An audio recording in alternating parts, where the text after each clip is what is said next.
podcasts you love. From people you trust.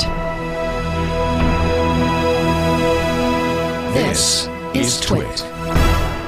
Bandwidth for frame rate is provided by CacheFly at CacheFly.com. This episode of Frame Rate is brought to you by Squarespace.com, the fast and easy way to publish a high-quality website or blog. For a free 14-day trial, go to squarespace.com/framerate and be sure to check out their annual plans for savings of up to 20% off.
It's Frame Rate!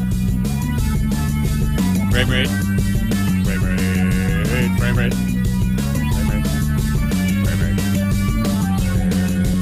Rating the frames. Rating the frames. Rating the frames. Rating the frames. Welcome to Frame Rate, episode 21. I'm Tom Merritt. I'm Brian Brushwood, and I'm in love with Tom Merritt's awesome improv. That is the best song I've heard all day, sir. Those are the new lyrics. I forgot to send those over to you. I apologize. And that includes the Pop-Tart Cat song that we opened the show with, that homegrown rocking out that people do. Man, don't you wish you had talent? When I see people rocking on a guitar like that, I was just like, I wish I had talent and didn't just flap my gums a bunch. I know. I was watching that. I'm like, this isn't funny. This is depressing. This guy's good. I can't even pick up a guitar. You've held up a mirror to my soul, sir, and I don't appreciate it. So, we have got a lot of stories. We should just dig right in and plow through it because there is a lot going on this week. Oh, that's when you know it's big, because it's time to talk about the big story.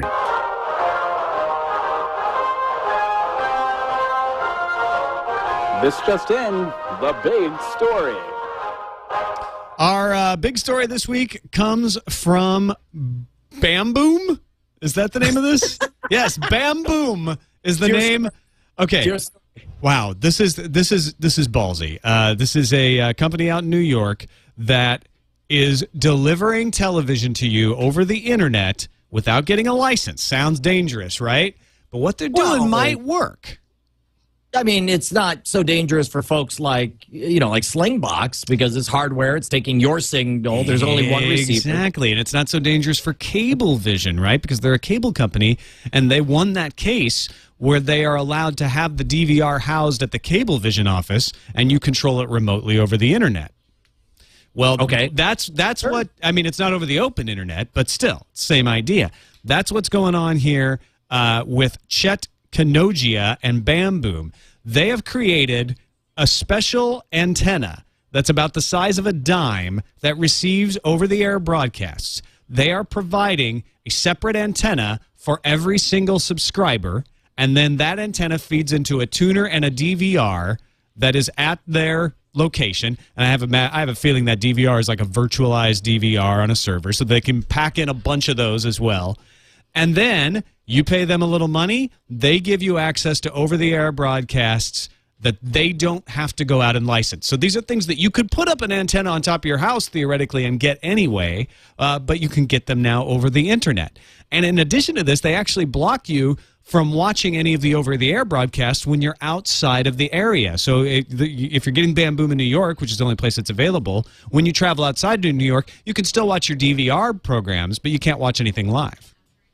Well, okay, so here's what's different about this. In the world of things that make sense, it would seem like you should be able to have a service that allows you to stream your local content onto your television using whatever method. Who cares if it comes over the pipes of the internet or if it comes over the airwaves? What's the difference either way? I already have that with my Sonos setup. I'm able to select any of my local radio stations, and I don't have to rely on an FM transmitter, that kind of thing. And it makes sense. But as we've seen before, there are several decisions that say, no.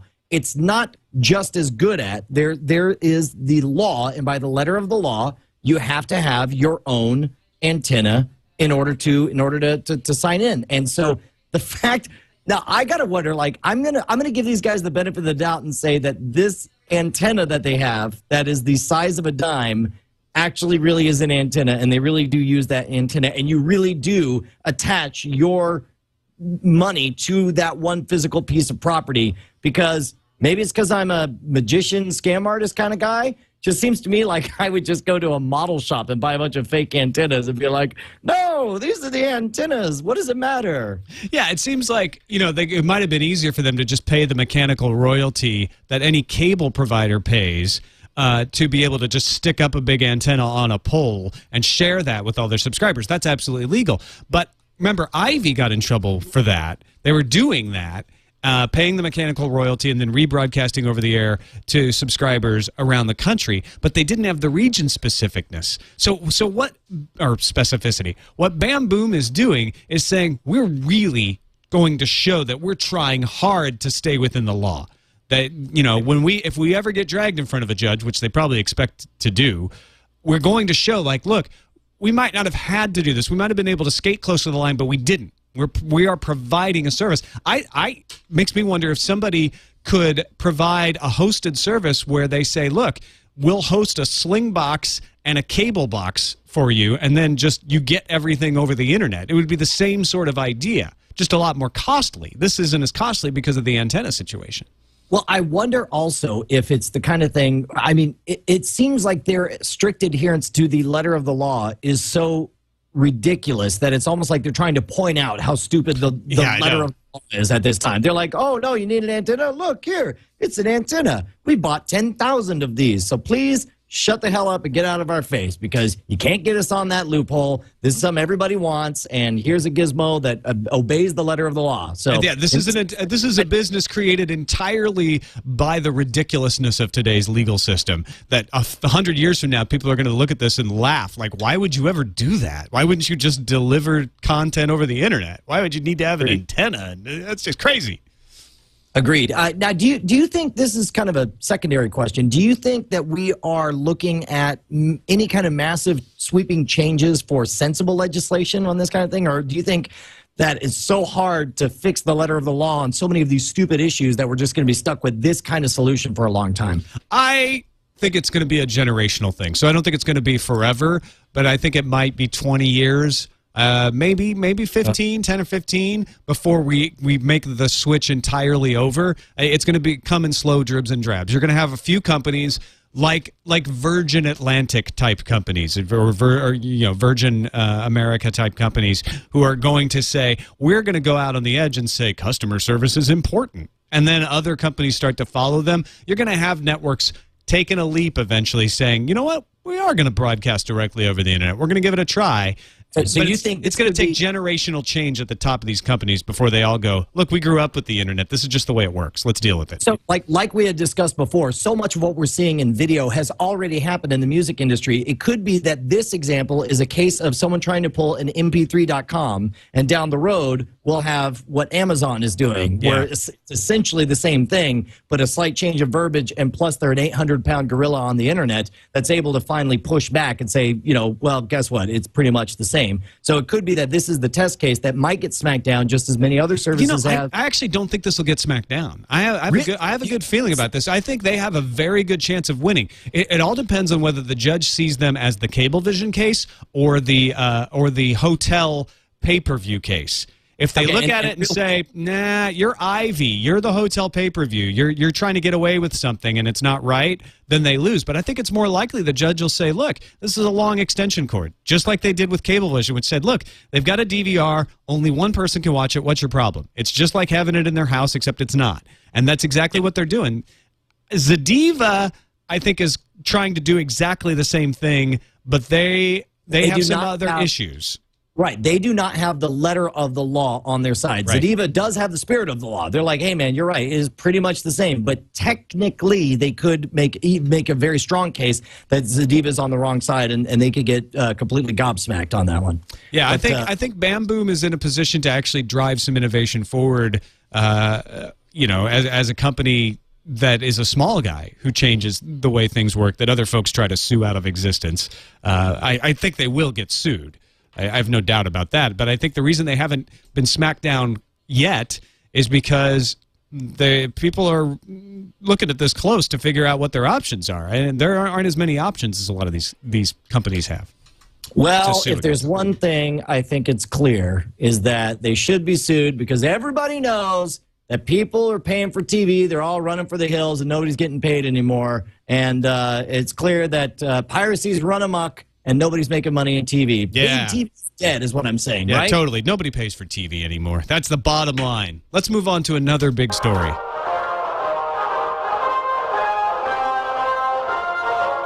Stop everything. It's another big story. Total number of paid TV subscribers was up last year 6%. According to Instat, the total number of paid TV subscribers around the world was up 6% compared with 2009. Research firm said that gains in subscribers were seen in nearly every region around the globe. However, when it came to cable television subscriptions, only Western Europe saw a jump. Elsewhere around the world, cable customers were migrating to satellite or IPTV. It doesn't matter. Cable and satellite, we can all agree. Like, as far as business models and old media goes, cable TV and satellite, same animal, right? We don't need to make a distinction over whether or not it's beamed or over copper. Well, they're making a distinction in this because people are actually increasing the number of satellite connections in their home, but decreasing the number of traditional cable connections in their home.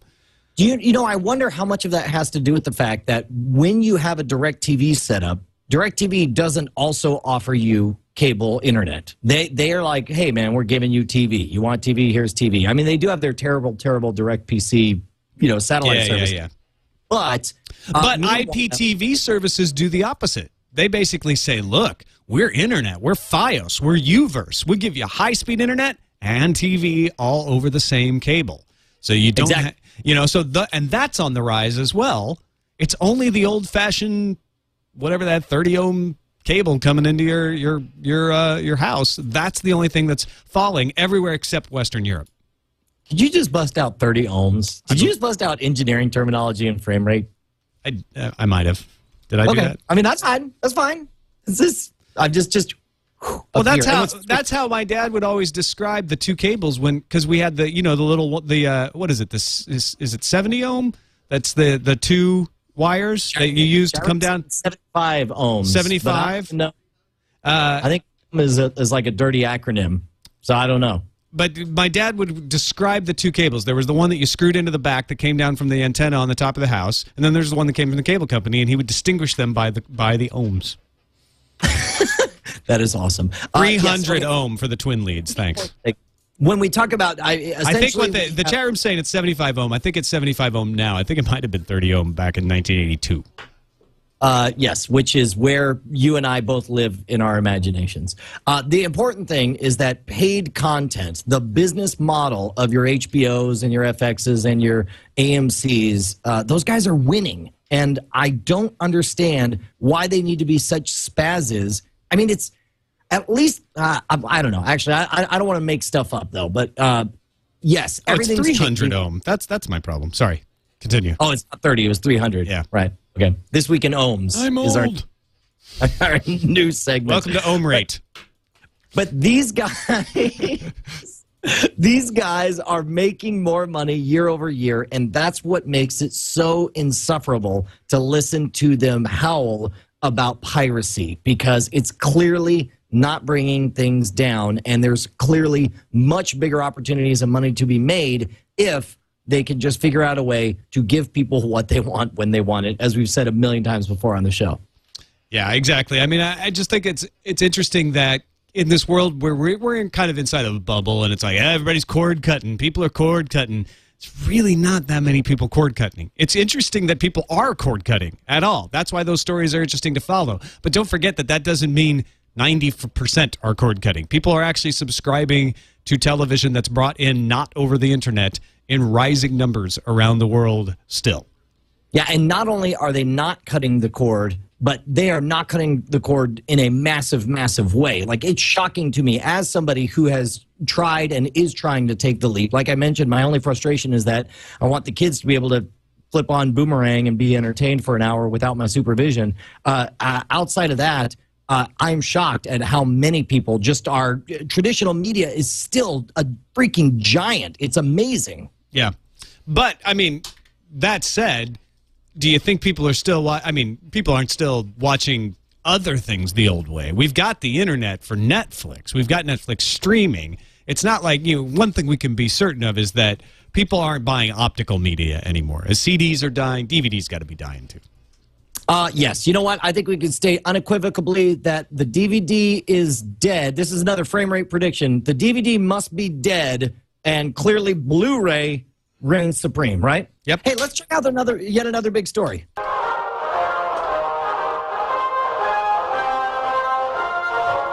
Tuck in your bootstraps. It's yet another big story. In a survey of consumers in March by the NPD Group, the research firm found people are still using DVDs and Blu-ray discs to watch movies more than all digital video options combined. 77% of consumers reported watching a movie on DVD or Blu-ray disc, unchanged from the previous year. Surveyed more than 9,600 people found that 78% of home video budgets were spent on the purchase or rental of DVD and Blu-ray discs. I'm really worried that people are just going to remember my idiotic proclamations and not listen 5 seconds later to the next story and not realizing that we're being sarcastic and setting up a bit. Like, today's the opposite day, ladies and gentlemen. We're clearly trying to say the opposite of what the actual stories are. Only in the previous story, though. It's just because it's a good reality check, which is, sure, you can get your movies on Netflix, you can get your movies from Hulu, you can get your movies from Crackle and Vudu and all these other services, but people don't yet. And when we complain about why don't they have a bigger selection and why don't they have a better frame rate and why aren't they available on more devices, that's why. You don't have the people in great numbers doing this yet. And it's also why the cable companies are so successful right now in fighting these boxes. If you had over 50% of the populace demanding to watch their movies over the internet on a Google TV or Roku-like box, the cable companies wouldn't stand a chance. They would not be able to fight this stuff. They would not be able to violate net neutrality. The reason they're so vicious about it right now is they know that they have to get things settled now before the wave of consumers come.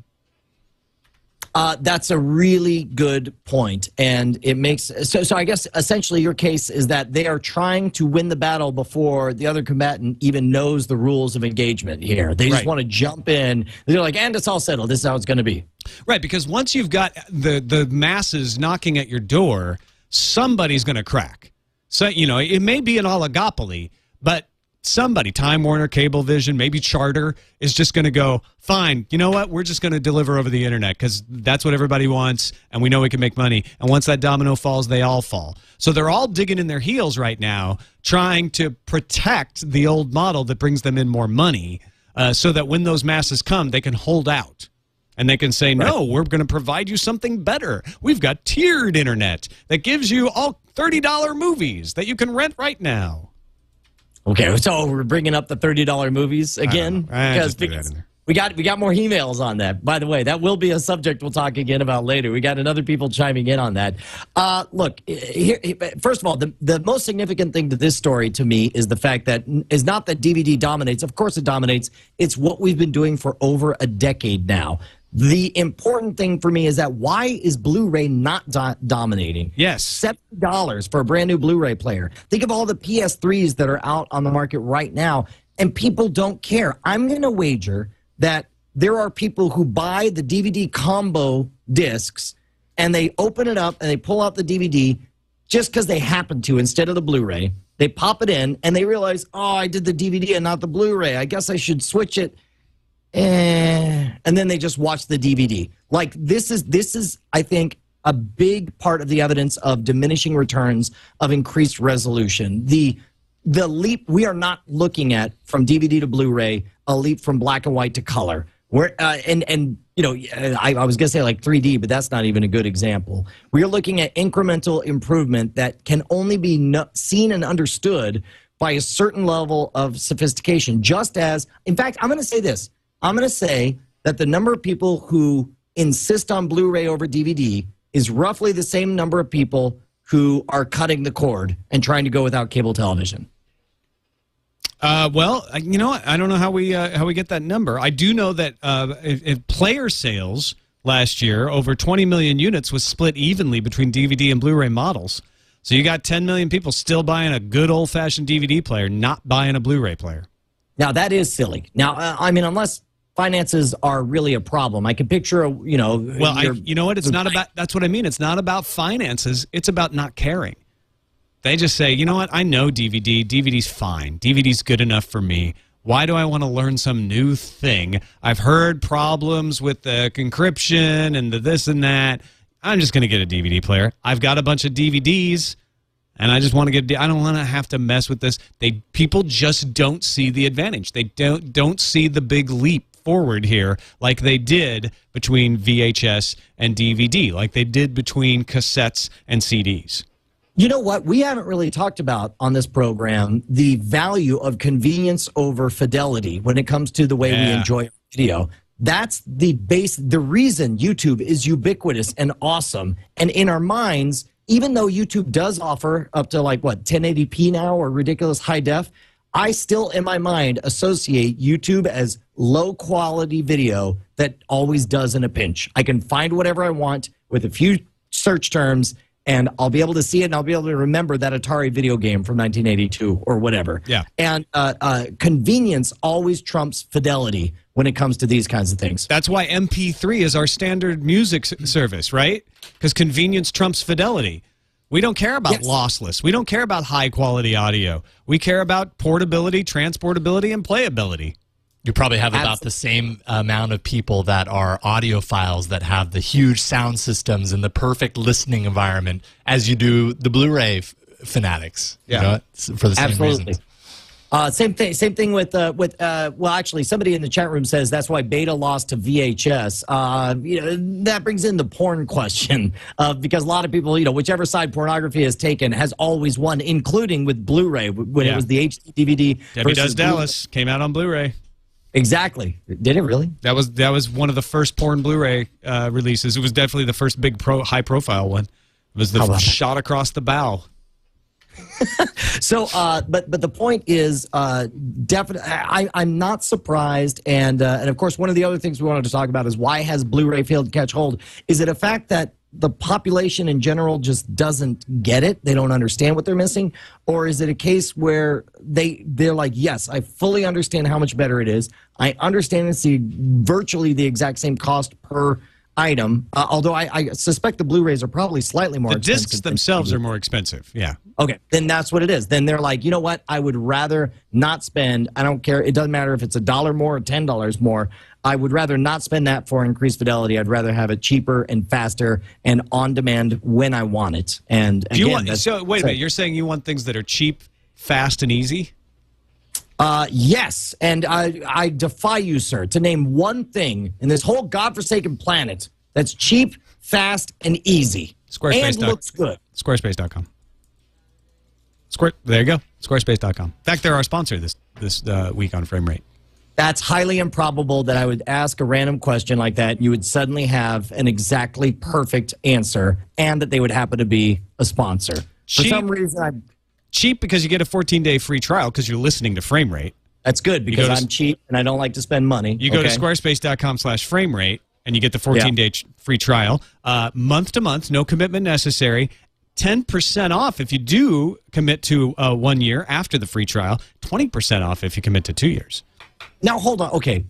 So you're saying, first of all, they probably wouldn't appreciate it if I made like a funny joke website using their engine because they probably have better things to do than to make framerateisawesome.squarespace.com, right? You can make framerateisawesome.squarespace.com fast. You go set it up right now. Boom. You've got it. It's there. But I'd probably have to, do I have to give a credit card for that kind of thing? No credit card required. 14-day free trial.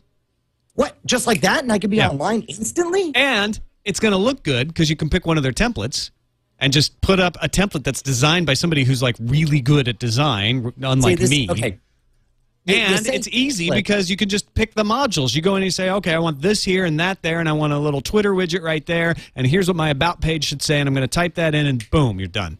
See, that sounds confusing to me because I'm not good with HTML. You don't need to know HTML. You just go in and you open the thing that says, what do you want in the main body? And you type it in, and then you press save, and it's there. Now, wait a minute. So it's like if what if I'm on my friend's computer? Do I need some special program? No, you need a browser. You have a browser? I mean, I assume isn't it installed by default on all systems? Exactly. Well, then that sounds incredibly fast, easy, cheap, and amazing looking. You should I'm going to have try to give this Squarespace a trial. Now, I'll tell you, is there a special URL? Because here's the thing. Right. I know they probably advertise on a lot of shows. I'd prefer to go to some special URL that would let them know that they learned about it from this totally spontaneous conversation that you and I are having. Where should I go? Exactly. We have a URL specifically for Frame Rate, so you can say, I'm signing up for Squarespace because I heard Brian and Tom talking about it. So you go to squarespace.com/framerate, spelled out FRAMERATE. Awesome. Well, I'll go there instantly. By the way, totally unrelatedly, somebody just sent to me a website called framerateisawesome.squarespace.com. Yeah, it looks totally professional. You know, I got to say, it was so easy. I created it. What? Seriously. No. There you go. Yes? Made it while you guys were doing the ad. Yes. That's amazing. Boom. Dude, Raygun 01. While it's so easy, live while you're on the air, while he's live switching the episode, he was able to create the website. That's how fast and easy it is. Head on over to squarespace.com/framerate and start your free 2-week trial. Time for Film Foul.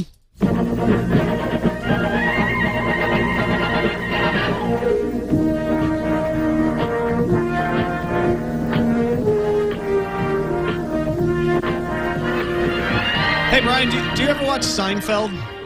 Seinfeld. Never heard of it. Television show, Seinfeld, Jerry Seinfeld. Show about what? Show about nothing. That sounds like a terrible idea for a show. It will clearly never, ever be successful. And it's certainly one of the most popular shows ever on television. Never heard of it. Seinfeld. Okay. What is it? Maybe it'll turn into something for him someday. That Seinfeld kid. You know, you should probably catch up on it, but because you're so skeptical, you're going to want to watch it for free, right? This is not an ad, by the way. Crackle has an app now that you can get for the iPhone and iPad, and it lets you watch free movies and TV shows. One of the TV shows is Seinfeld. I actually really dislike this story because when all of the headlines, and there are a number of them on there, they all say, Seinfeld, only on Crackle, Seinfeld, Crackle, Seinfeld, Crackle. And then you read the article, and they're like, Seinfeld, all 10 episodes that were authorized for distribution. It's the fact the show is not available from Hulu, Netflix, or iTunes. That's the big deal, right? Sure, but 10 episodes? The show is actually not available anywhere else except for these 10 episodes. Oh, yeah, no. There's not a single site on the entire internet that somebody could get a torrent of bits that would construct another episode of Seinfeld. Exactly. There's no other place on there. It's only on Crackle, right? You'd have to go to the research bay. The research bay. I like that one. They're temporarily renamed. I hate stories like this. This is obviously a ploy to cash in on a name, and it's this half-assed measure where it's like, look, I understand you're worried about losing money, you're worried about the transition to the digital age that we live in, but for crying out loud, if you're gonna have a press release that has Seinfeld associated with it, 10 episodes? How many? There had to be like 150 episodes of Seinfeld? Oh, yeah. I don't remember how many seasons, but easily. 10 episodes? Yeah. What is this, a joke? But they're free. What do you want? Okay, are they free or are they ad supported? Because if I'm watching an ad, if I'm watching pre-roll, not free, bro. It's broadcast media. Oh, please. It's free enough. Are you saying that when you watch things on Hulu, they're not free? No. What I'm saying is if you're going to right now, I can watch Seinfeld every freaking night free by breaking the law. Broadcast television, right? With advertisements, right? So that's none of broadcast television is free either. No. What I'm saying is that's familiar. Broadcast television is totally. Oh, those ads are okay. They actually have fewer ads on web services. What I'm saying is you don't get to put out a press release and act like your service is revolutionary when you offer virtually nothing more than we already get for free on the broadcast media. This just smells like NBC wearing gold chains trying to be hip like Sony, the kids. Actually.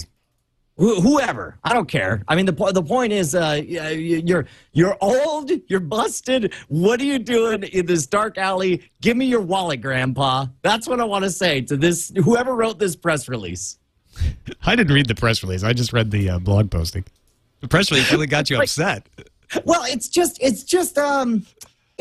a non-story. You know, the problem, that's why I don't read press releases. I very assiduously do not read them because they're always written so horribly. I will be so distorted on what the story actually is when I read a press release because they're vile.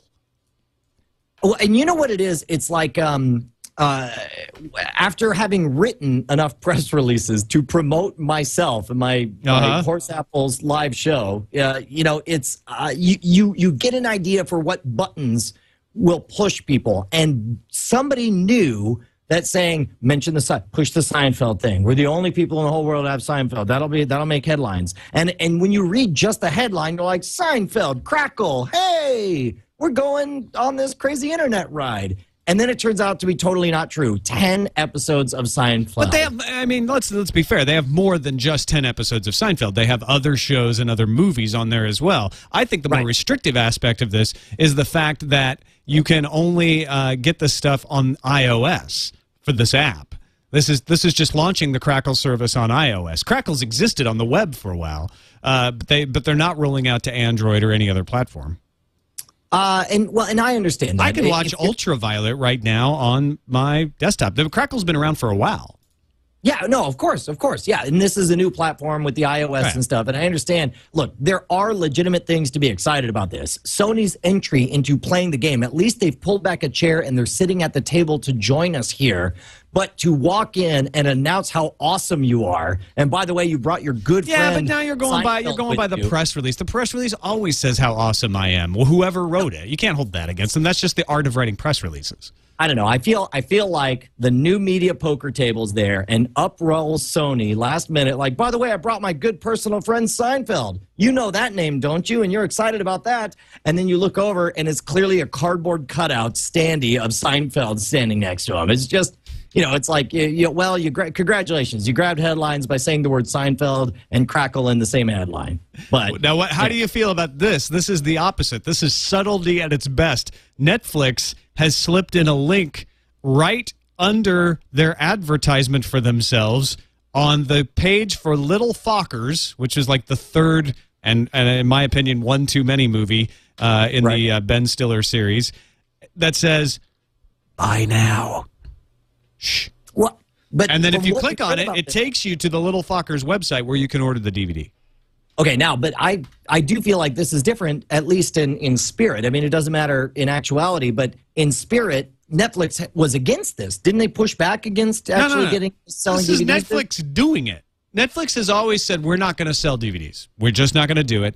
And the movie studios have tried to bribe them, saying, hey, we'll let you get earlier releases of DVD for rentals if you sell them. And Netflix said, nope, that's not our business. We're not into that. So it's odd that this little link shows up that just takes you out to the actual Little Fockers website to buy it. So Netflix isn't changing their stance. They're not saying we're getting into the business of selling them. They're just providing essentially a referral link.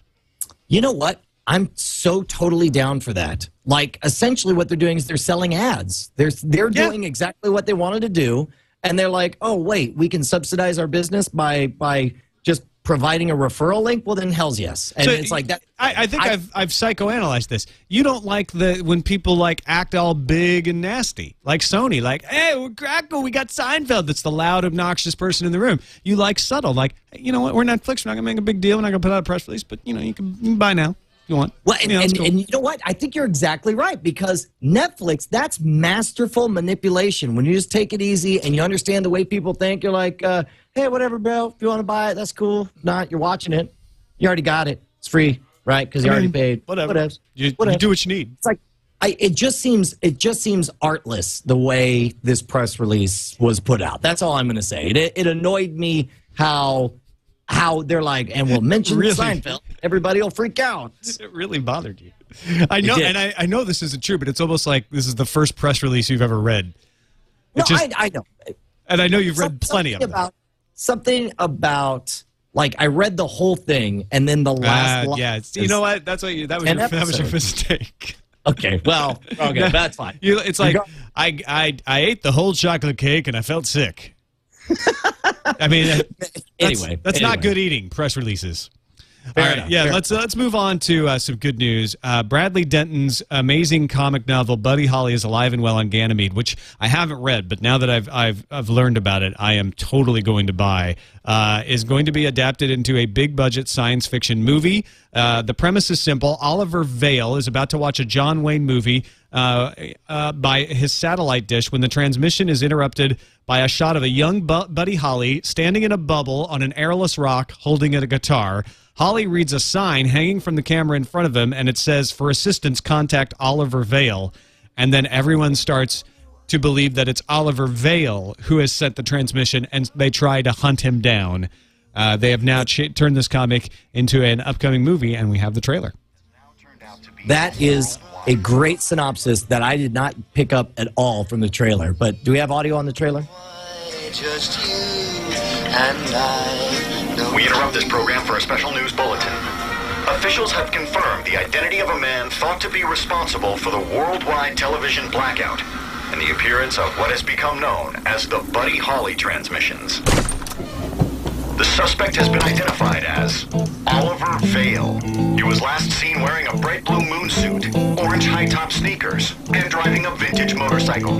He should be considered dangerous.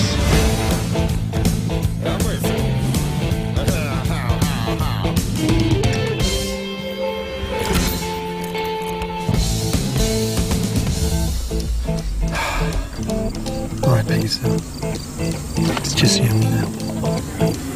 Okay? Come on.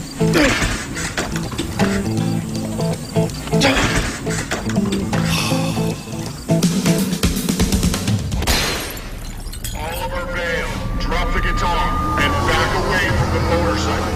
Right. That'll be the day.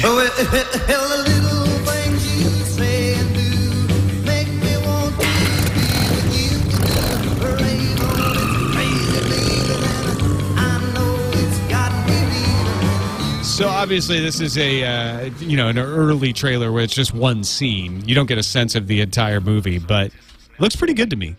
I actually loved the first half, and for some reason actively disliked the second half. And I can't explain why. It's not fair. But I think maybe it was this giant CG UFO that showed up at the end. But it was I am on the fence on this one, but I am very, very intrigued. Now, how are you doing in the movie draft? It seems like you've had all of the movies in April. We're almost out of April. You've got Fast 5 and Prom coming up this week.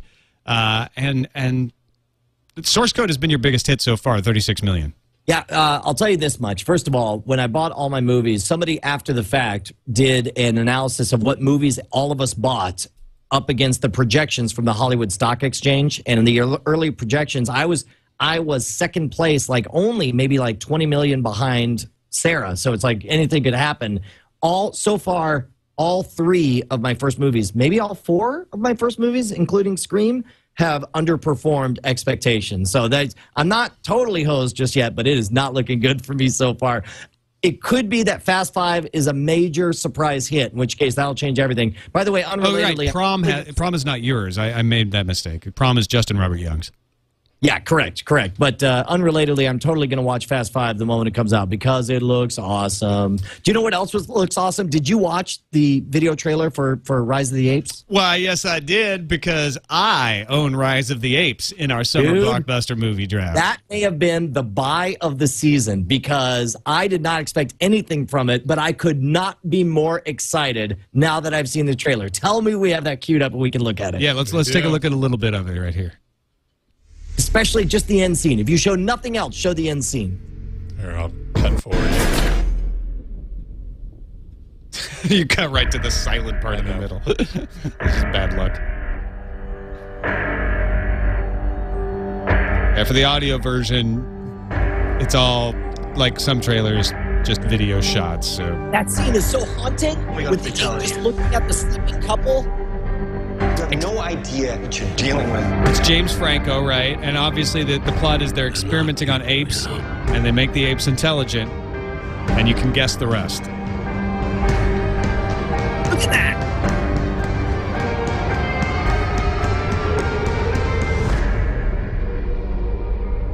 That looks so much better than the Marky Mark one. That's the scene. Sold on the whole thing. Do you see that chimp? And there is intelligence and malice and calculation in his eyes. I was not a fan of the CGI apes until I saw that last thing. I'm so excited about this movie. I love the original franchise so much. I want to see the origin story, and there's an article today about whether we're getting done with origin stories, whether we're getting burnt out on them. But this is one that's never been done. Is that right? I feel like I might be wrong in saying that, but I certainly haven't seen it, and this looks like it might be done really well. I want to see how the apes take over Earth. I think it was Conquest of the Planet of the Apes, or there was one that showed Caesar coming to power in the as you can imagine, the Planet of the Apes franchise, sort of each movie was successively worse than the one before it. Yeah, I think Conquest shows them coming to power, but does it actually show how they're created? I can't remember. That was no. Conquest is when the apes come back to modern day and they sneak off the ape that eventually becomes Caesar, who says no. But there's one after that actually shows the rise of power. I believe. We'll see. Okay. Let's finish up our film here. We got a lot with Netflix eyeing the ability to allow you to do multiple streams. We don't have to discuss this much. Just letting people know that you may get the ability in your streaming only or one DVD plan to have people in 2 parts of the house watching 2 different Netflix movies. Right now they say, you can only watch 1 stream at a time. Let's make bets. What do you think they're going to charge for a second stream? Because to be honest, the $8 a month plan, $8.99 a month or whatever they're charging, is so ridiculously cheap compared to what you get. They could charge me another $8.99 for a second stream, and I would probably pay it. No, you know what I think they'll do, which I think would be really smart, is to say, look, you could go up to 2 DVDs and get multiple, right? So why don't we just charge you halfway between the 2 DVD price and the streaming price? So it's you're talking $12.99 or so? Yeah. So it's not the full, it's not totally doubling your price. I think that would be the smart way to go. I'm seeing that. All right, let's move on to the tube tops. First of all, very sad news today. Elizabeth Sladen, who played Sarah Jane Smith during the Pertwee and Baker eras of Doctor Who, passed away at the age of 63. We learned about it today. BBC has issued a statement. She had apparently been battling cancer for quite a while. She was definitely among the most popular characters on Doctor Who, probably the most popular of the companions of Doctor Who. She had a spin-off series in the 80s. She had another spin-off series in the modern Doctor Who area, in the reboot era, after a guest appearance on one of the David Tennant era shows, and she will definitely be missed. She was still an active participant in the Doctor Who universe. She was the one they did. Spoiler alert! Can we go to spoiler alert yellow? There was a. You stop talking there. All right. Continue. That was the one where they did like a reunion. It was her and K9 in the David Tennant phase. Is that right? Yeah, that's right. Yeah, no, that was a really good episode. And she still, I can't believe she was 62. She looked amazing. 63, yeah. 63, 63 wow. and battling cancer. Kept it on the quiet. If somehow you could get more points for looking hot while you're battling cancer, I would definitely award them to her because she looked amazing, and it was a really good episode. I'm really bummed to hear that. We'll miss you, Sarah Jane Smith. Game of Thrones, on a happier note, premiered in the UK and the US this weekend, and I watched it. Absolutely loved it. Spoiler alerts. Yeah, we should put spoiler alert red from here. Oh, boy. Exactly, because we're going to talk some Game of Thrones after the Game of Thrones. Spoiler alert. You have been warned.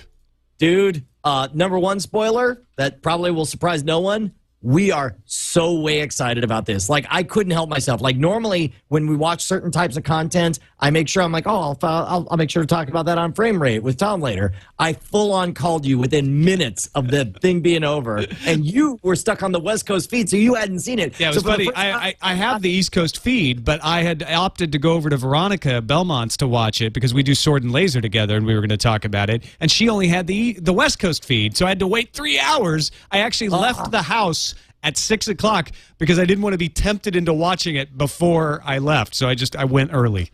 You're a good man. Okay, so I want to hear your verdict first. Talk to me. What did you feel about it? I'll tell you this. I was not as excited about Game of Thrones as I was about Walking Dead after episode 1. However, I was not in any way disappointed.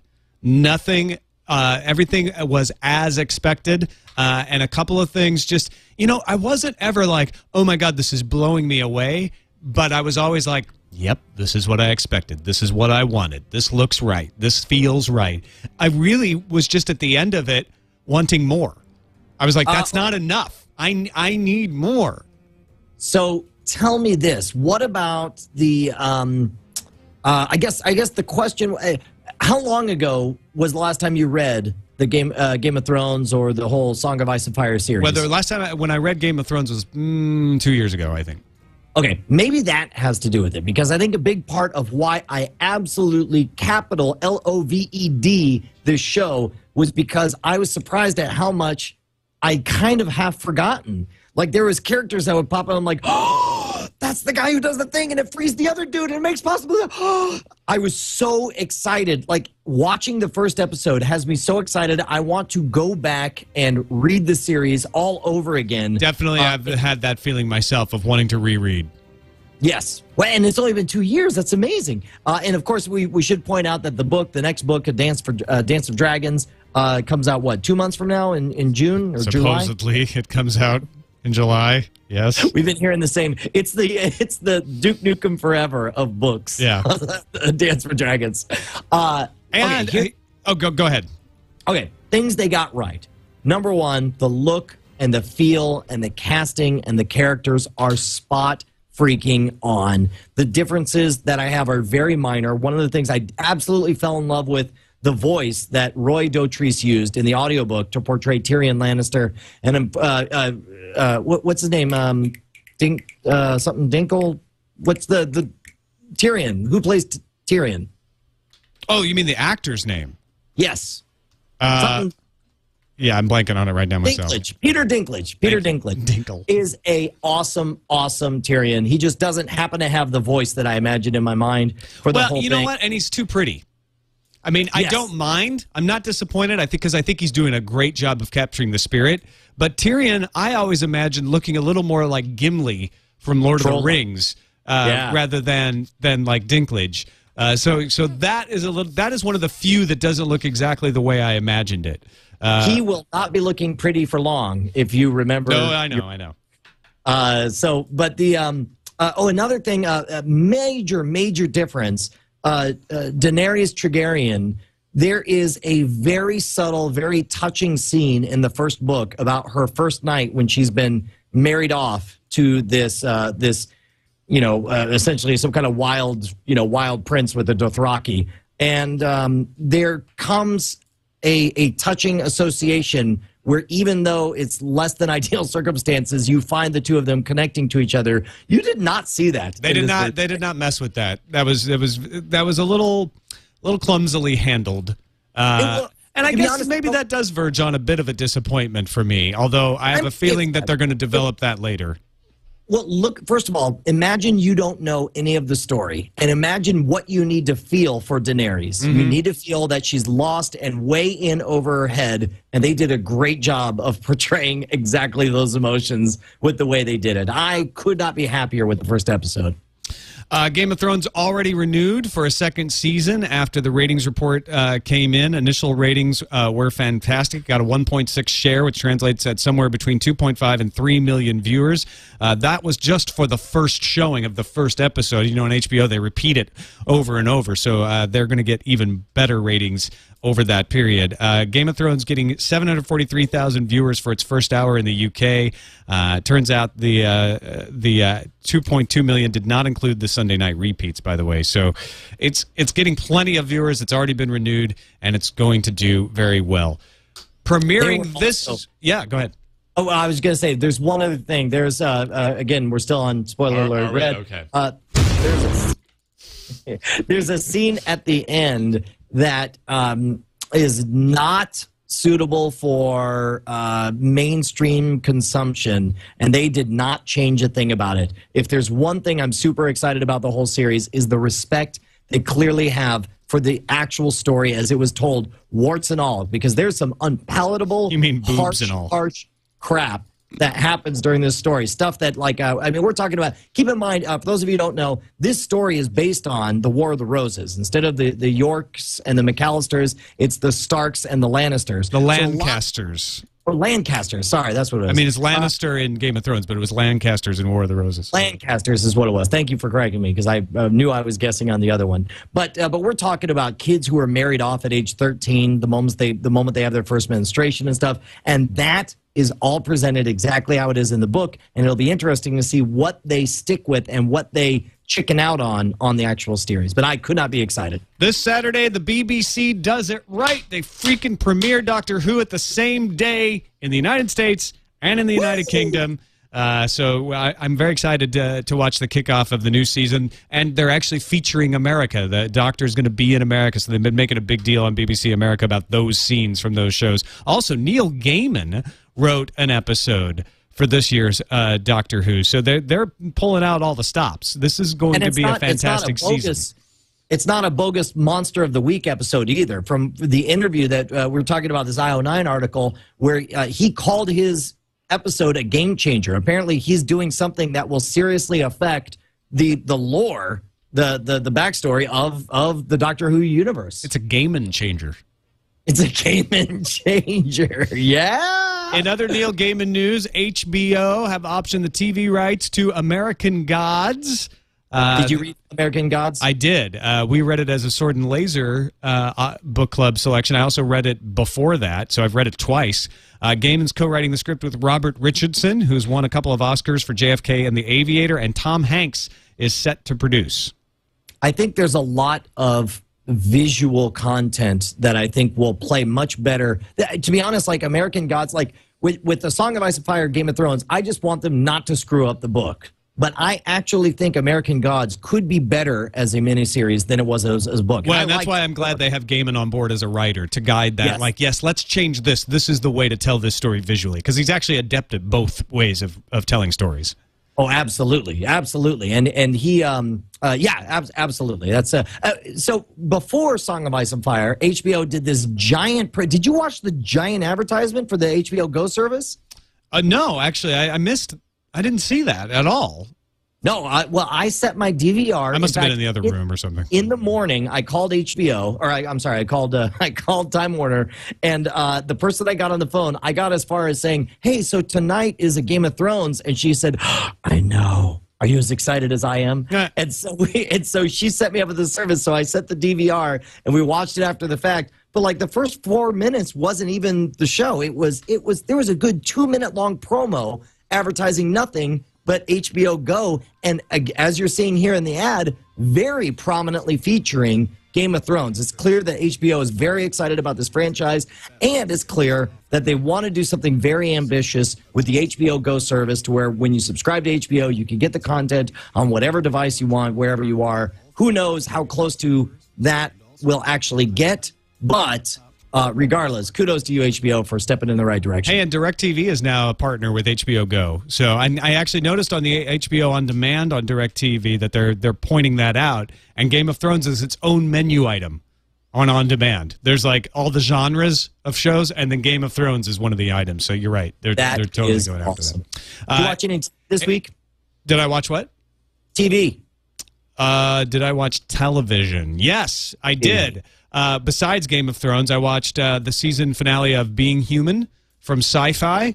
Fantastic. It's different enough from the BBC version that I think it's absolutely worth watching.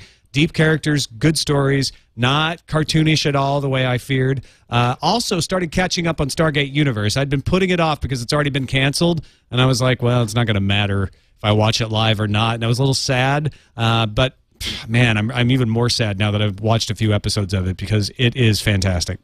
That's the chatter I'm seeing on Twitter. I know Colleen, who, of course, built the Twit Studios, she was very upset after how awesome these episodes were, to just watch it knowing that it's the Firefly effect all over again, right? Yeah, well, hardly anything is Firefly, right? But, yeah, I think it is that same effect of people watching it later, watching it in other ways, and supporting it in ways that aren't currently valued or monetized enough to keep it on the air. Also, when it started, it was shaky. That first season was shaky, and it got a lot of bad vibes to some people, especially people who are really into the original Stargate, because it was so different. A lot of people thought it was a cheap ripoff of Battlestar Galactica, but man, did they turn it around. They got some great stories, and I'm really interested to see how they wrap this up.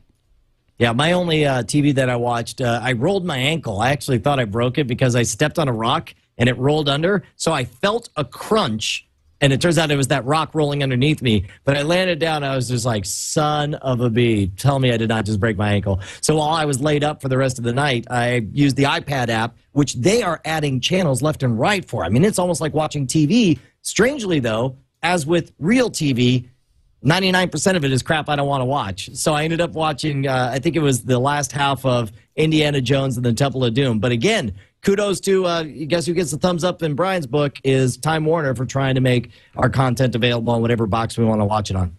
All right, let's move on to Interferon.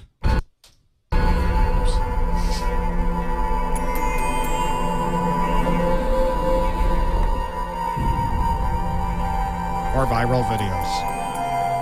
You know, one of the reasons we have Interferon is not just to highlight viral videos, but also web shows. This is, we've got movies, we got TV shows, and we've got web shows. And there's one that I've been watching recently that I'm like, you know what? This is what I should be looking for more often. The Fine Brothers Productions have a series called Kids React To that is absolutely fantastic. They'll play a video for kids and then sort of interview them about it. One of the best recently was Rebecca Black, although they just posted one today about Charlie Sheen. And the kids are hilarious.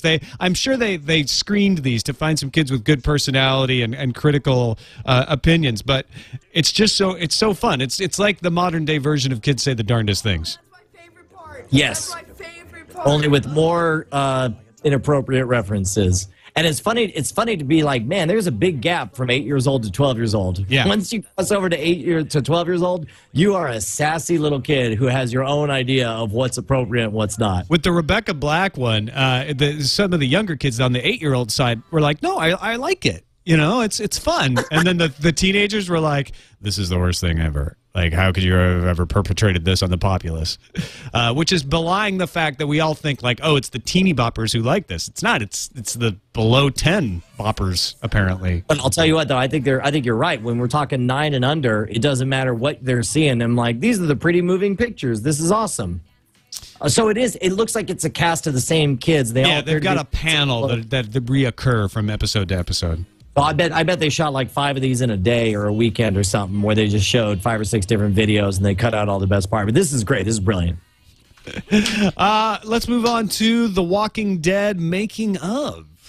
Yeah, I loved the first half of this. This is a video that breaks down. I was shocked at how many of the effects that we see in The Walking Dead are actually 100% digital. And this video, it's got great music. It's well cut. It goes through all your favorite scenes of The Walking Dead and reveals what parts are green screen composited, where they came in from. For example, one of the most powerful scenes in the whole series, when he comes out of the hospital and there's all the bodies around him, I had no idea all of those bodies were totally fake. And none of them were there. Yeah, he's just walking through an empty parking lot. Yeah, that's amazing. Now, the later half of the video is when you get to the points that there were a little more limitations on the budget. And first of all, good for The Walking Dead on spending more of their SFX budget on the first episodes than on the last. But seriously, some of the stuff in the last episode was not of the quality that you saw in the first half. Let me just put it that way. That's about as nice as I can put it. Today is also a big day, the day we're recording this, because this is the day Portal 2 comes out, which I, like an idiot, did not order a day and date release because the PS3 version gives you a free copy of the Steam version for PC. So it's like getting two versions in one. So I'm waiting for my PS3 copy to arrive. But there's an interactive Super 8 trailer. Is this on the video game, Portal 2? It's extra content that gets unlocked, and the whole thing happens inside the video game engine. So I went ahead and actually, just before we did this, I went ahead and played it live. But basically, you go to the extras part of the menu, you click on Super 8, it loads, and you see art from the Super 8 movie, and then it starts off. All of a sudden, you're just on a train. And this is actually the footage of me exploring the area. You explore up and down the train. You get some. It's hard to describe. In J.J. Abrams fashion, it's very difficult to know what's happening, but you're intrigued because why are you on this train? What are these documents about? It's clear that they're moving something from one point to another.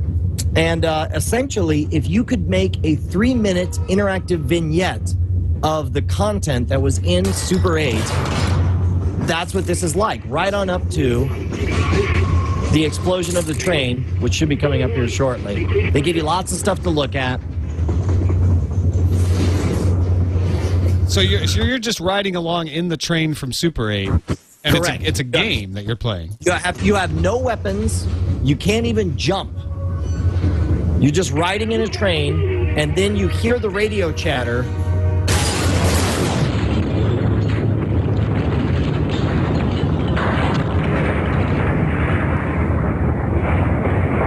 All right, then it blows up. When do we get the trailer? Well, and so again, think about the teaser trailer. The train collides with the truck. It explodes. And then you wake up and you find yourself in the wreckage of the train. I'm going to actually scoot it ahead here. As you stumble through the wreckage of the train, you eventually... So you're not getting a trailer. You're getting to play part of the movie, it sounds like. You're living what happens in the trailer. I get it. Okay. So this is this is you inside the game of the trailer, not a new trailer. Right. And for example, right here, you get to that iconic, the side of the train busts open. Oh, and you get to totally see. Wait, it went black. And that's how it ends. Ah, so you don't get to see it at all. That's really cool. Yeah. Good job. But again, it's like, what a unique idea, man. I mean, think about this. Would you have, I don't think we've seen anything like this for in the last 5 years at least. I mean, this is a really neat idea. And people in the chat room are saying it seems oddly reminiscent of BioShock. I'm sure all of that is intentional to tie in to the video games and the immersive experience that you get. It's a totally different thing. Also tonight at midnight, and you probably missed it if you're not watching live, MTV2, MTVU, VH1, and VH1 Classic, all showing the full 30-minute version of Beastie Boys' Fight for Your Right Revisited. The real Beastie Boys. Did you see the teaser trailer for this already? No, I haven't. Oh my gosh, this is amazing. First of all, understand you are definitely seeing that's Elijah Wood. That's what's his name Mark from Wahlberg, Zach Perry. No. And We're the real Beastie Boys. Jack Black. So tell me the setup. What's the story behind this video?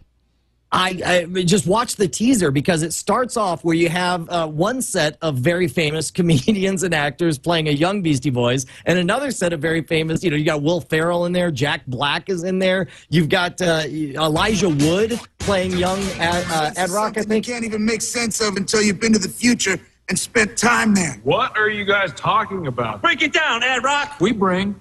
Is this a celebration of the anniversary? I think that's part of it. This is going to be a 30-minute short film starring all of these guys as the Beastie Boys from the past and from the future. Stand ready to be served.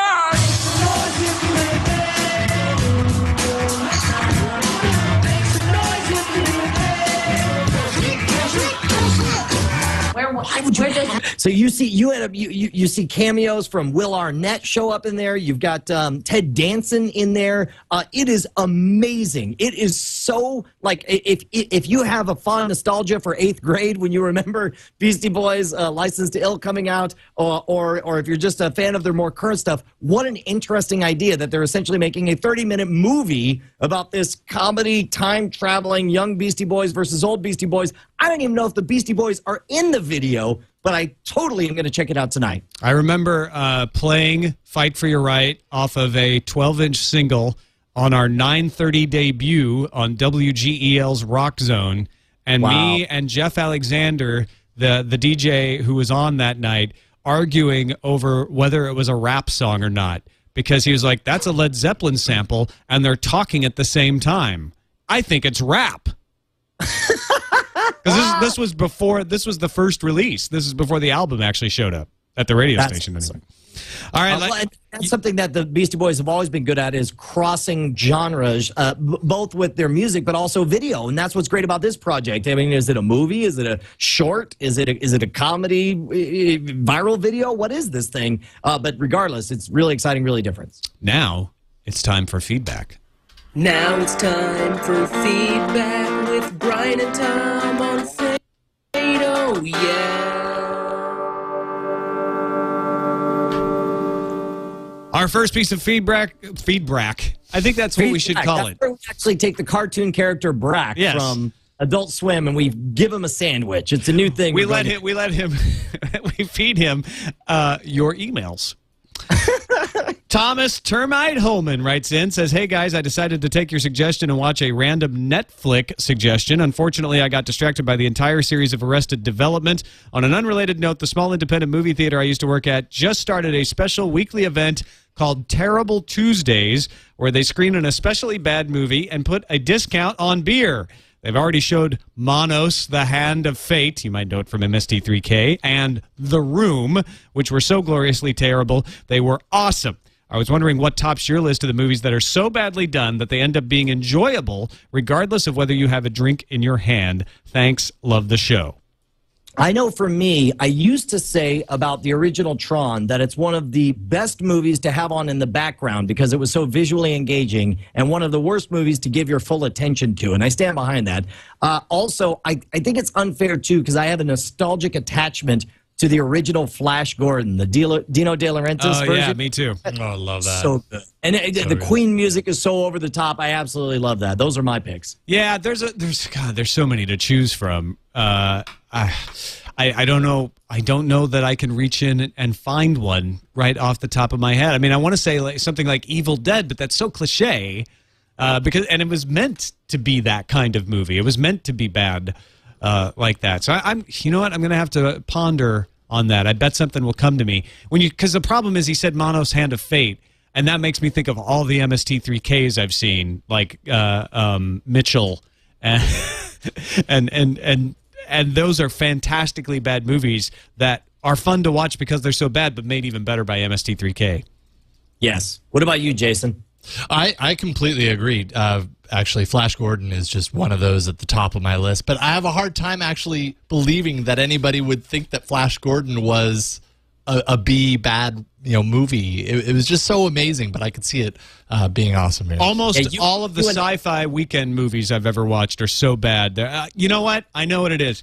10.1, the earthquake movie, where the earthquake chases a train and actually follows it by turning.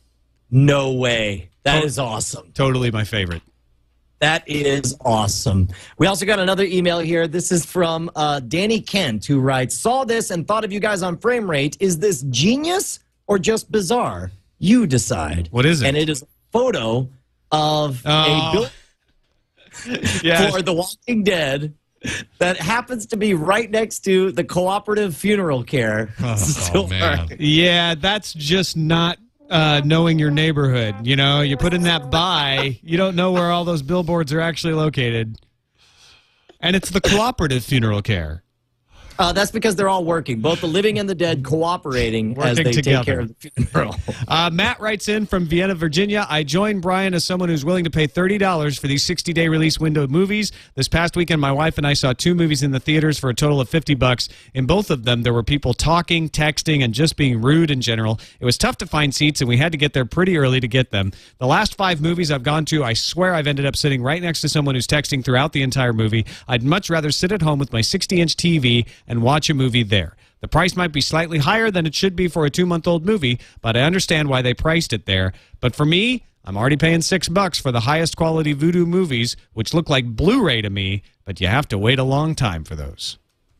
Agreed. This one comes from Keith. I have to say that Frame Rate is quickly becoming one of my favorite podcasts. New episodes of Frame Rate jump the line and become the next podcast I watch. I wanted to write you about the collector mentality that's come up on many of your episodes. I have a bookcase full of DVDs and Blu-rays and another full of CDs. I guess you might consider me a media hoarder, although I'm sure there are people who have much bigger collections. If I enjoyed a movie, I will buy it. While I try not to pay full price, there are movies and albums that I will buy when they are released. Now, my family is about to move, and I look at these shelves full of movies and albums, and I shudder. I think about the fact that I could get 99% of these movies by Netflix in 2 days and wonder if I really need them. I think about all those CDs, and while I tell myself I should create lossless backup images and high-quality MP3 tracks with carefully chosen album art, I look at Amazon's new cloud drive and dream of having all my music accessible anywhere without that kind of hassle. My wife has a wall of shelves and books and is starting to say she wants a Kindle. Unfortunately, it would cost a fortune to rebuy her books and my music digitally. I am one conflicted media geek. Any advice for me? What do you say, Tom? Well, all I can say is what I've done, which is just keep the stuff you have and start buying digital from there. Don't get rid of your books. Don't try to digitize your books. Just get rid of the books you don't think you need anymore that you've already read and you'll never read again, you don't like to have. And as far as those CDs, break them down into albums. Just pull out the album art and the CD and put them into albums. They take up a lot less space than they do up on the shelves. And get rid of the ones that you don't care about. Here's a trick, and actually there's a lot of stuff that I keep around just for nostalgia's sake, and Bonnie had the best trick. She said, just take a picture of it. You'll look at the picture, you'll remember how much you like that item, and it'll be like it's there with you. And once I started doing that, I just take, like, I gave away my childhood bike that, of course, I had. Now, I'm not going to ride the bike. My daughter's not going to ride the bike, but it meant a lot to me. It was a special piece of equipment. So I snapped a picture of it, and I gave the bike to Goodwill, and I've never missed it. And when I go through my albums, my photo albums, I run across that picture of the bike, and I think how great it was and how it's probably being ridden by some kid right now. Get rid of all your crap. Who cares? That's probably a good point. So you ready to watch Just Go With It with Jennifer Aniston and Adam Sandler? Wait a minute. Disclaimers. Let's get this out. Is this? Do you own this movie? No. This is this week's $30 movie from DirecTV. They're launching the service now. Then you're crazy to spend $30 to actually watch. Well, coming soon. Okay, that's just what they're launching with. But coming soon, the Adjustment Bureau, Cedar Rapids, and Hall Pass. I would spend $30 for Cedar Rapids because I just barely missed it. I selected Paul at the Alamo Drafthouse instead of Cedar Rapids, and I really wanted to see them both. So that's one that it's like instead of going out with Bonnie, that's close enough that I'll pay $30 for that one. All right, there we go. Whew, big episode today, Brian. Well done. Jumbo size, man. Yeah. We have too much content. We Fun gotta cut size. it down. We need to give you less, people. That's our problem. We're giving you too much content. Our promise to you from now on, not so much content and not so enjoyable. If you want to send us your thoughts, send them over to framerateshow@gmail.com. We do read all of those emails. I'm able to respond to almost half of them, but we are able to pick out the best ones and put them right here on the show. Make sure to keep those tiny. We like tiny letters. Well, we'll read them all, but the tiny ones might actually get read on the show. And the long ones, we might not read every single word. But certainly we've skimmed and we've read most of them. Yes, of course. Twit.tv/FR is our website. Thanks for watching, everybody. We'll see you next time on Frame Rate. Woo.